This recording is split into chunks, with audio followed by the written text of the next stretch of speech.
sur moi, je vais le chercher. T'es fou, tu vas te casser la figure. Non, il faut le sortir de là tout de suite.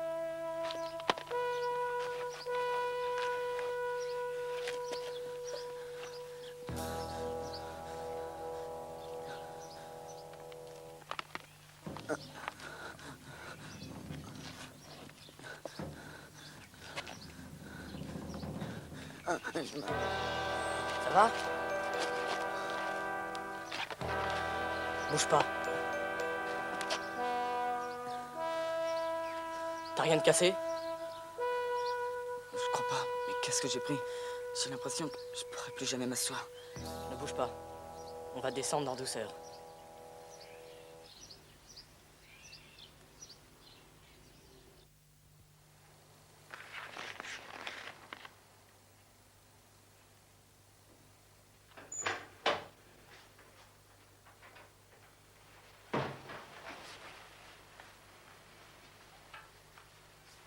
Ça va?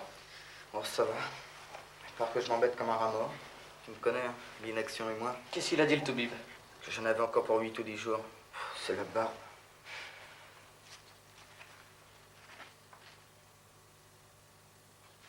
Tu ne vas pas rejoindre les copains? Non. Pourquoi? J'ai pas envie de me baigner aujourd'hui. Sûr? Sûr. Alors, on fait une petite partie? Si tu veux.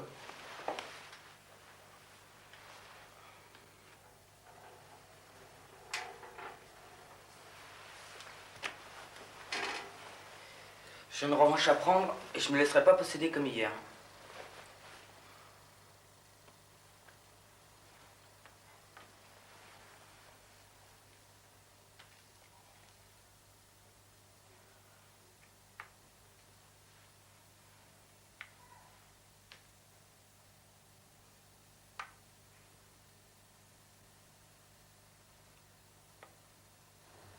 Jean-Loup, t'es drôlement chic, tu sais. Moi? Ouais, pendant que les autres se marrent, tu restes là, toi, à t'embêter avec un éclopé. Mais non, je t'ai déjà dit que j'avais pas envie de me baigner aujourd'hui. Ouais, faudrait pas me prendre pour une bille, hein. D'autant plus qu'aux échecs, je joue comme un pied, alors. Allez, laisse tomber. Tu feras mieux de faire attention à ton jeu.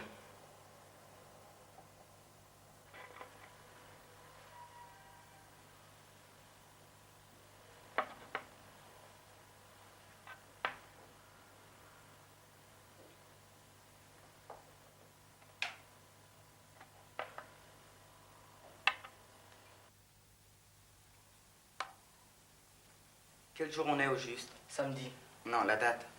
le 26. Oh, il faut absolument que je sois sur patte le 3 août. Pourquoi le 3? Pour le rallye. On t'a jamais parlé du grand rallye? Non. Chaque année, à partir du premier dimanche d'août, on s'en va camper dans les Hauts-de-Fagne. Ah, pas les mômes, bien sûr, hein, seulement les grands. On se divise en petits groupes de 4 ou 5 et en avant. Sac au dos, on s'en va tout seul planter sa tente le long de l'Amblève. C'est drôlement chouette. D'abord, t'as plus de moniteur, t'es ton maître. Si t'as pas envie de faire la sieste, eh ben, tu la fais pas. Et tout comme ça, on prépare soi-même sa tambouille. Moi, ma spécialité, c'est le waterzooi et les spaghettis à la carbonara. Tu m'en diras des nouvelles.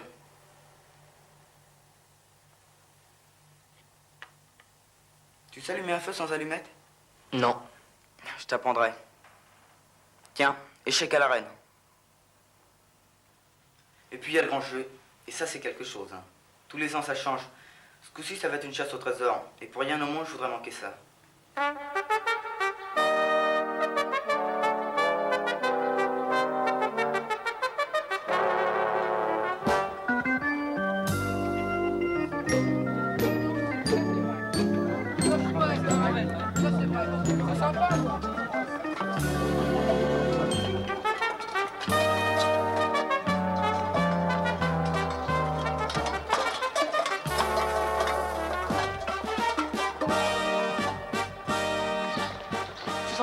Où est-ce que vous nous emmenez?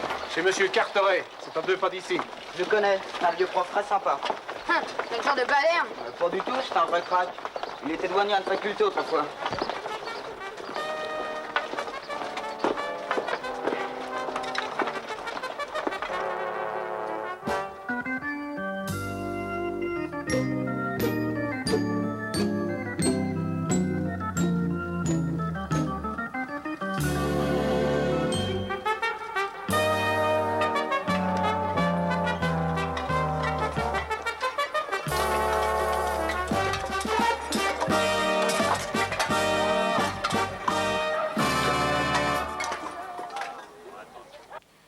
Monsieur le professeur Carteret est un de nos historiens des plus éminents.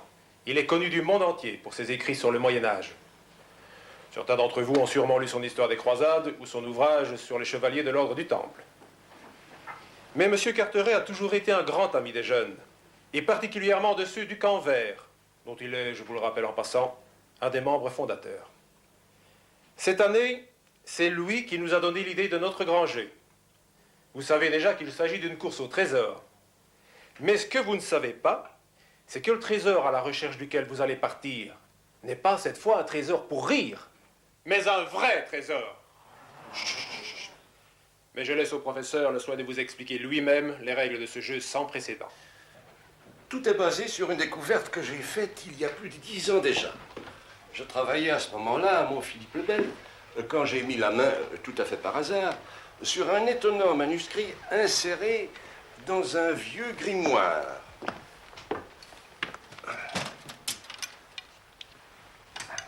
Le voici. Entre deux recettes de sorcellerie et un alphabet des démons, j'y trouvais le pathétique récit des derniers jours d'un Templier, compagnon de Jacques de Morlaix. Ce chevalier, Hugues de Perrot, neveu du visiteur de France, délégué du grand maître de l'ordre, avait été chargé par celui-ci, 2 jours avant son arrestation le 13 octobre 1307, d'aller mettre en sécurité, outre des documents importants, la réserve d'or que contenait la tour du temple. Le précieux trésor avait quitté la ville dans 3 charrettes recouvertes de paille. Lorsque, convaincus du crime d'hérésie, les Templiers furent condamnés à être brûlés vifs, la face tournée vers Notre-Dame, Hugues de Perrot s'enfuit à l'étranger.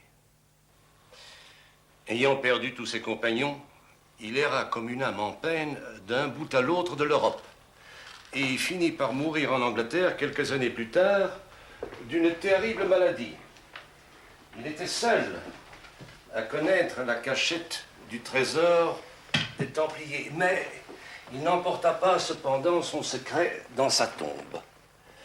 Il laissa dans un grimoire quelques lignes énigmatiques qui devaient permettre à ses descendants de retrouver l'or des chevaliers de l'ordre.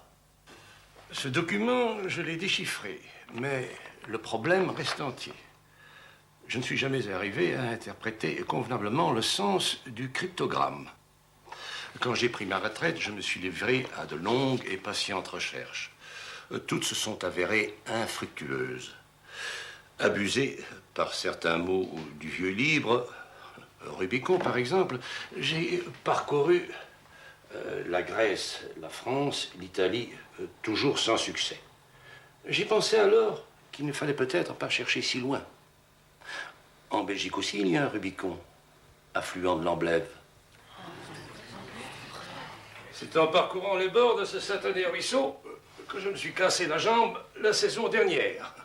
La course au trésor, c'est fini pour moi. Je fais appel à vous pour prendre la relève.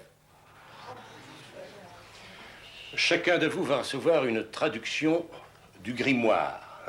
À votre tour d'exercer votre perspicacité. Je vous souhaite bonne chance. Tenez, voilà pour eux. Merci. Si vous n'arrivez pas à résoudre l'énigme, au moins vous vous serez bien amusé. Et si on gagne? Comment ça? Ben oui, le magot, si on le trouve, qu'est-ce qui se passe? Oh, bah... Si par hasard une équipe du camp vert parvient à dénicher l'or des chevaliers, elle aura droit à une récompense correspondant à un tiers de la valeur brute du butin. C'est régulier. De cette somme, il lui faudra bien entendu déduire sa part de frais, taxes et impôts, que l'État ne se fera pas faux de lui réclamer. Ça, c'est moins régulier.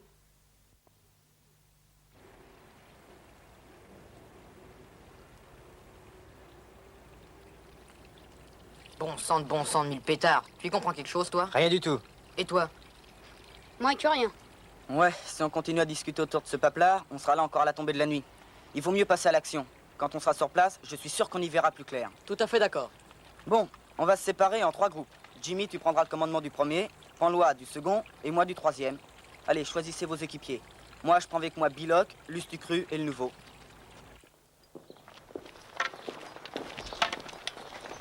Tu prends par où, toi? Par ici. Ok, nous on passera par l'autre côté. Et que le meilleur gagne. Ciao. Toujours l'audace à forcer le triomphe. Vaincus soient ceux qui n'espèrent pas vaincre. Qu'est-ce qu'il dégoise, lui? Des vers d'Olmero, toujours les mêmes. C'est le chant de Bolivar. Oh, il nous sert à chaque match de foot, à chaque départ de course. Faut pas s'inquiéter, c'est nerveux. Bonne chance!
Biloc, t'as la carte?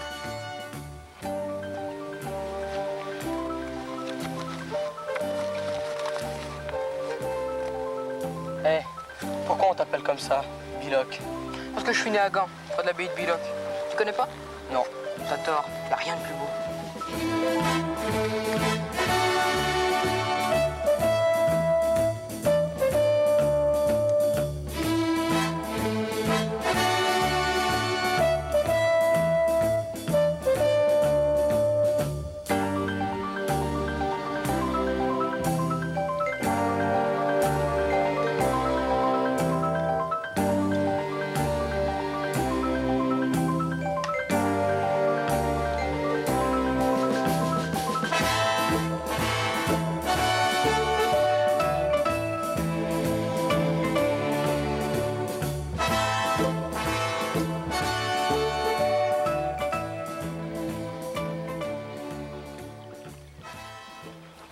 J'en ai plein les pattes. Pas vous? Bah, En tout cas, moi, je crève de faim. bon, on va faire halte ici. L'endroit paraît pas mal trouvé. Ouais. Ça a l'air tranquille. On risque pas d'être dérangé pour les voisins.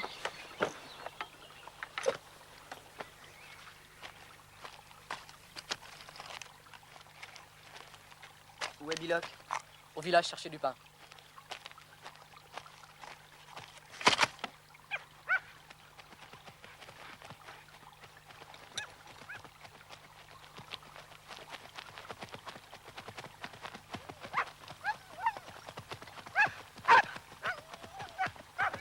Vous n'avez rien à faire ici. Vous allez me faire le plaisir de plier bagages et de déguerpir rapidement. Nous ne sommes pas sur une propriété privée que je sache. Là n'est pas la question. Ah si, justement. Ou bien on est chez vous et dans ce cas on vous présente aux excuses et on s'en va. Ou bien Ou bien, l'endroit est public et on reste. si vous ne fichez pas le camp immédiatement, je lâche mon chien sur vous. Je te conseille pas de faire ça.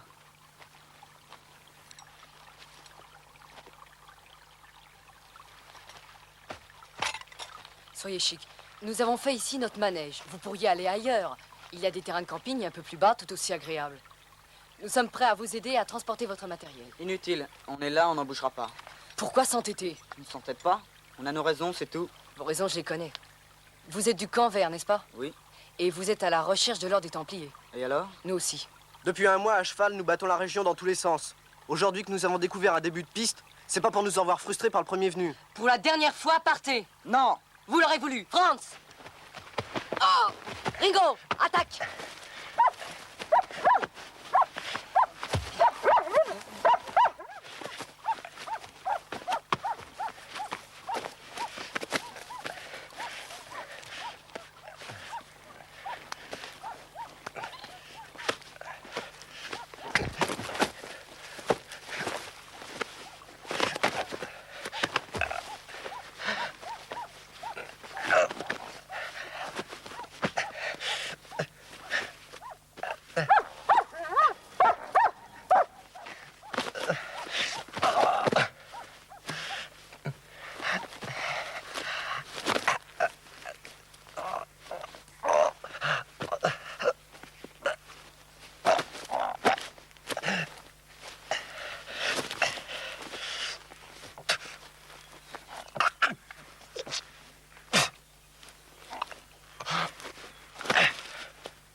boss. Ah, Pépin, ramène-toi.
Au fond, tout est de ma faute.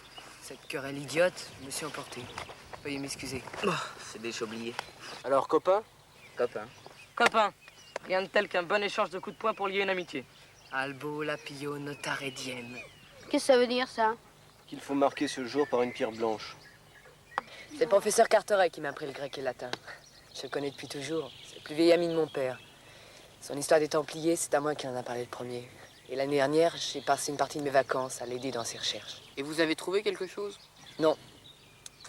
Puisque notre but est le même, après tout, pourquoi ne pas nous unir? On doublerait nos chances, non? Pour moi, pas d'objection. Nous sommes d'accord, nous aussi. Parfait, les gars. Pour fêter ça, qu'est-ce qu'on fait?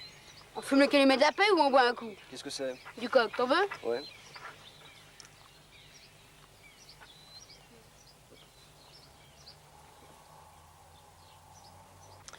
Maintenant que nous formons plus qu'un seul clan, il serait bon de connaître nos noms. Moi, c'est Patrick Van der Kemp. Mes parents habitent l'Aigletière, là-bas, sur les bords de l'Amblève.